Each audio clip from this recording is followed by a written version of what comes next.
মূল বিন্দু থেকে 7,-24 এবং 3,-4 বিন্দু দ্বয়ের দূরত্ব কত? তাহলে 1 নম্বরটা আমি করে দেখাচ্ছি আর 2 নম্বরটা করে তোমরা অ্যান্সারটা কমেন্টে জানাবে। দেখো মূল বিন্দুর স্থানাঙ্ক কত? 0,0 আর আরেকটা বিন্দু কত দেওয়া আছে? 7,-24।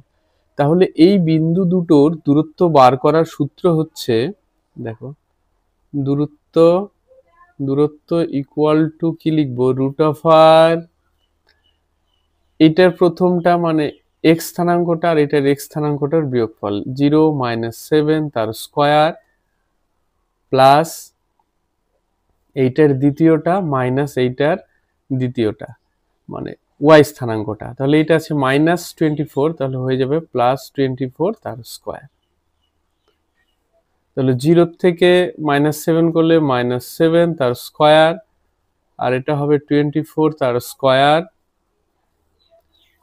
49 প্লাস 24 মানে 576 হয়।